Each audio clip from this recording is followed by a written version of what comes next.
તો આ વર્ષે મને એકલવ્ય એવોર્ડ અને સરદાર પટેલ એવોર્ડ આપી અને સન્માનિત કરાઈ છે. જાહ્નવી મહેતાએ અત્યાર સુધીમાં જીત્યા છે 100 થી વધુ મેડલ. યોગ ક્ષેત્રે વર્લ્ડ રેકોર્ડ પર કર્યો હતો પોતાના નામે. મિસ ગુજરાતનો જે કિતાબ પણ મેં પોતાના નામે કર્યો છે. ત્યારે મિસ યોગની જે ઓફ ઇન્ડિયાની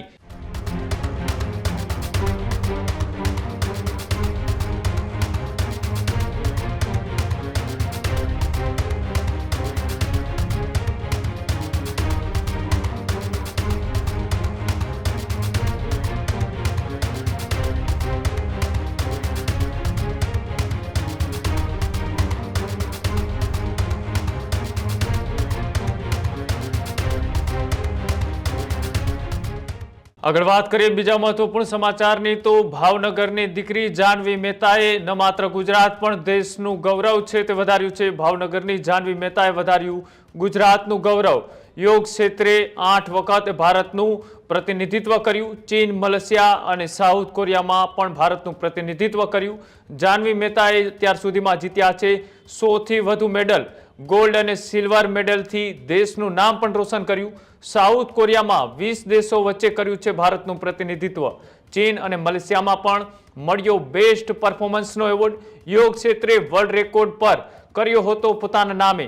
મિસ ગુજરાતનો જે કિતાબ પણ મેં પોતાના નામે કર્યો છે. ત્યારે મિસ યોગની જે ઓફ ઇન્ડિયાની જે તેઓને સન્માનિત છે તે કરવામાં આવ્યા હતા. મિસ યોગની ઓફ ઇન્ડિયાથી તેઓને સન્માનિત કરવામાં આવ્યા. સાથે જ મહર્ષિ કૌશલ્ય આંતરરાષ્ટ્રીય એવોર્ડથી પણ તેઓને સન્માનિત કરવામાં આવ્યા. અલગ અલગ જે 20 દેશોની આ સ્પર્ધાની અંદર તેઓએ ભારતનું પ્રતિનિધિત્વ કર્યું. ભાવનગરની દીકરી જાહ્નવી મહેતા બની ગુજરાતનું ગૌરવ. જાહ્નવી મહેતાની સિદ્ધિથી ભારતનું નામ વિશ્વ લેવલ સુધી ગુંજ્યું.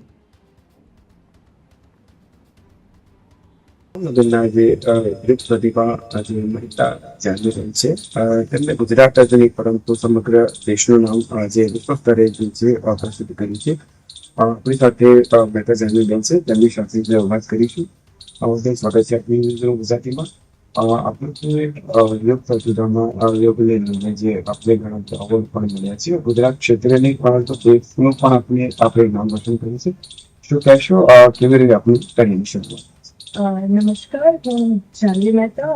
હાલમાં જ તે ગુજરાત સરકાર દ્વારા શક્તિપીઠ 2.0 નું ઉદ્ઘાટન કરવામાં આવ્યું હતું અને એમાં અલગ અલગ ક્ષેત્રમાં અલગ અલગ રમતગમતના જે બી છે એમાં એવોર્ડ વિતરણ કાર્યક્રમ પણ સાથે આયોજિત કરવામાં આવ્યો હતો.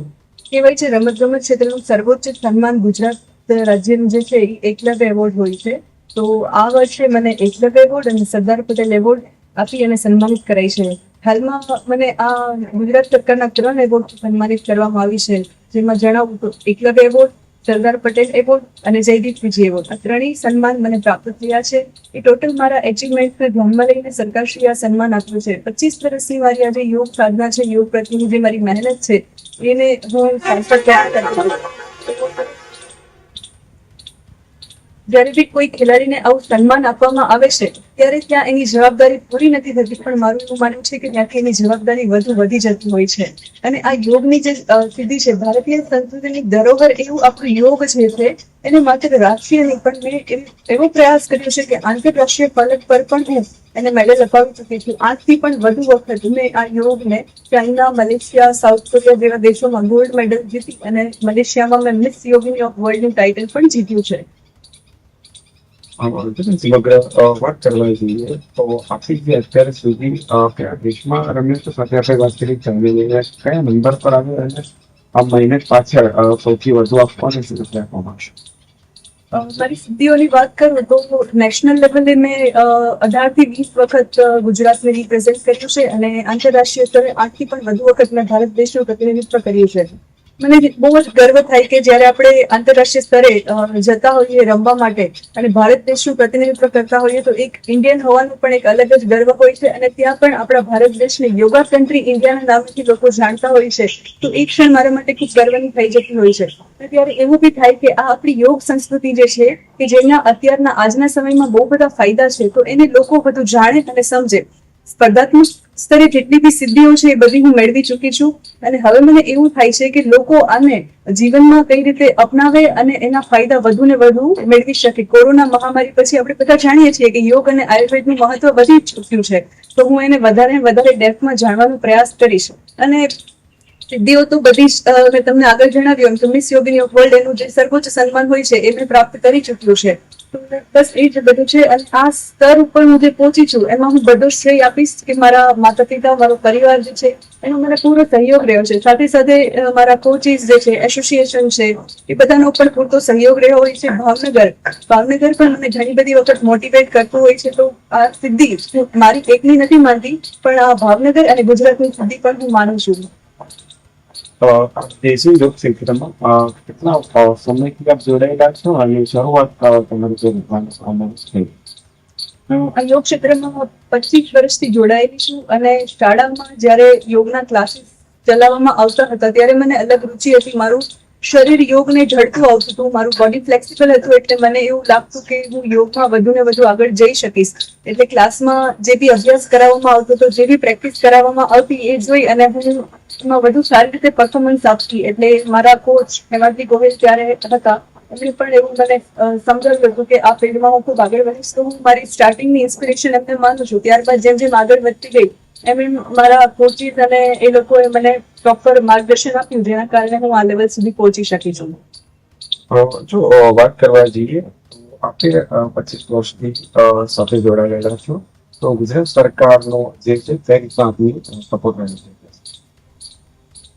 જ્યારે બી કોમ્પિટિશન રમવા જતા હોઈએ છીએ ત્યારે સરકારશ્રીના અલગ અલગ લેવલ પર સપોર્ટ મળતા હોય છે. જેમ કે આંતરરાષ્ટ્રીય સ્તરે આપણે જઈએ તો એ લોકો આપણને સહાય આપે છે આંતરરાષ્ટ્રીય સ્તરે રમવા માટેની. પછી આવા વિવિધ એવોર્ડ આપીને પણ એ લોકો ફાઇનાન્શિયલ પણ સપોર્ટ આપે છે. આ શક્તિદૂત યોજનાનું જે ઉદ્ઘાટન થયું છે એ અંતર્ગત 350 કરોડનું એમને બજેટ ફાળવ્યું છે, જેમાં ખેલાડીઓને ઇક્વિપમેન્ટ, એમની ખેલવામાં જે બી બધી બાબતોનો ઉપયોગ થતો હોય એવા બધા જ પ્રકારના સહયોગ સરકારશ્રી તરફથી કરવામાં આવે છે. તો જેથી કરીને ખેલાડીઓનું પરફોર્મન્સ સ્ટેટ, નેશનલ અને ઇન્ટરનેશનલ લેવલે સારું બની શકે. પહેલાની કમ્પેરિઝનમાં અત્યારે સરકાર ખૂબ જ આ બાબત ઉપર એક્ટિવ છે અને એશિયન ગેમ્સ અને કોમનવેલ્થ ગેમ્સ પર પણ ખૂબ સારું ફોકસ કરી રહી છે, જેથી કરીને સ્પોર્ટ્સનું ઇન્ડિયા લેવલનું જે આપણું પરફોર્મન્સ છે વધુ સારું બની શકે. ચોક્કસથી જો વાત કરવા જઈએ તો આ હતા જયંત મહેતા, જેમને ગુજરાતનું જ નહીં પરંતુ દેશનું નામ પણ વિશ્વ સ્તરે જે છે પ્રોજેક્ટ કરે છે. દીક્ષિત દરજી, ન્યૂઝ રૂમ ગુજરાતી, ગાંધીનગર. ખેડૂત ભાઈઓ છે ખેતરમાં ડ્રોન ઉડાવતા હોય છે ત્યારે આપણે એક પ્રશ્ન સતાવતો હોય છે કે જે આપણે અત્યાર સુધી જીપીએસ ટેકનોલોજી વાળા ડ્રોન વાપર્યા છે, જેથી કરીને મોબાઈલ ટાવર છે અથવા તો હાઈ ટેન્શન લાઈન પસાર થતી હોય, કોઈ વૃક્ષો હોય, ત્યારે જે જીપીએસ ટેકનોલોજી વાળા ડ્રોન છે એમાં ટકરાય અને ટ્રેસ થાય છે. પણ એગ્રીઓન લાવ્યું છે જીએનએસએસ ટેકનોલોજી ડ્રોન, જેથી કરીને એ ડ્રોન છે એ કોઈ જગ્યાએ ટકરાય નહીં, પોતાની રીતે જ ડિસિઝન લે છે અને મૂવ થઈ જાય છે, જેથી કરીને જીએનએસએસ ટેકનોલોજી ડ્રોન છે એ વાપરવાનો આગ્રહ રાખો. આ જ પ્રકારની તમામ અપડેટ જોવા માટે ન્યૂઝરૂમ ગુજરાતને લાઇક, શેર અને સબસ્ક્રાઇબ કરવાનું ભૂલતા નહીં.